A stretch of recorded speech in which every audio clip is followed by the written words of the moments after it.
বাংলাদেশের স্বার্থে জাতীয় ঐক্য এবং সংহতি প্রতিষ্ঠার লক্ষ্যে একটি সর্বদলীয়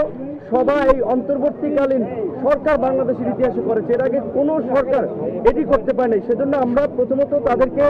ধন্যবাদ জানিয়েছি। দ্বিতীয়ত, বাংলাদেশের বিরুদ্ধে আমাদের প্রতিবেশী রাষ্ট্র ভারতের মিডিয়ায় যে একটি সংঘবদ্ধ অপপ্রচার এবং আমরা দেখতে পাচ্ছি, এটি মোকাবেলায় বাংলাদেশের জনগণ, বাংলাদেশের গণমাধ্যম এবং বাংলাদেশের ডায়াসপোরা কমিউনিটি যারা বিভিন্ন দেশে ছড়িয়ে আছে এবং আমাদের আন্তর্জাতিক গণমাধ্যম সহ বিভিন্ন খ্যাতনামা প্রতিষ্ঠানে যারা কর্মরত, তাদেরকে নিয়ে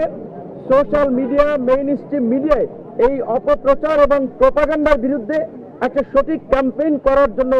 আলোচনা হয়েছে। বাংলাদেশের আপনার উপ হাই কমিশনে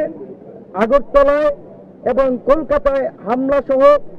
পতাকায় আগুন দেওয়া এবং ভারতের বিভিন্ন রাজনৈতিক দলের নেতাদের বাংলাদেশ নিয়ে একের পর এক উস্কানিমূলক বক্তব্য, আমরা এটা ভারতের সরকারি অবস্থান কিনা সেটি জানার জন্য আলোচনা আছে এবং সরকার এটি নিয়ে ভারতের সরকারের কাছে ব্যাখ্যা পাবে, সেটি আলোচনা আছে। যদি ভারত আমাদের সাথে একটা বন্ধুত্বপূর্ণ সম্পর্ক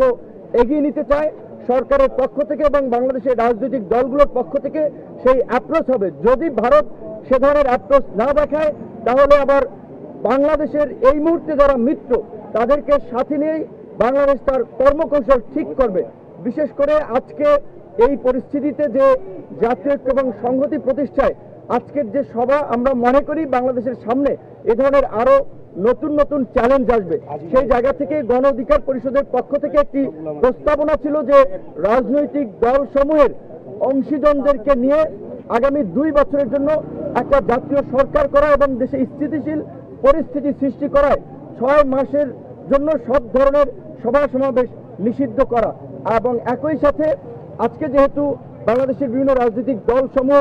একত্রিত হয়েছে এবং দেশের স্বার্থে এক এবং অভিন্নভাবে তারা কাজ করবে, তারই প্রতিফলন হিসেবে অল্প সময়ের মধ্যে জাতীয়ভাবে একটি সমন্বিত কর্মসূচি, সেটা হতে পারে জাতীয় পতাকা এবং সাথে শান্তির পতাকা, সাদা পতাকা নিয়ে কিংবা যে কোনো ধরনের কর্মসূচি, সেই সিদ্ধান্তটা সরকারের পক্ষ থেকে জানাবে, যেটি সরকার এবং রাজনৈতিক দল, জনগণ সকলে পালন করার মধ্যে দিয়ে বাংলাদেশের বর্তমান যে জাতীয় ঐক্য এবং সংহতি প্রতিষ্ঠিত হয়েছে, আমাদের বিরুদ্ধে যারা এই অপপ্রচারের প্রপাগান্ডা চালাচ্ছে কিংবা বাংলাদেশকে যারা ব্যর্থ অকার্যকর করার জন্য অপতৎপরতা চালিয়ে যাচ্ছে, তাদের বিরুদ্ধে যে বাংলাদেশ এবং বাংলাদেশের জনগণ এক, সেটি জানান দেওয়ার জন্যই একটা অভিন্ন সমন্বিত কর্মসূচি পালনের সিদ্ধান্ত।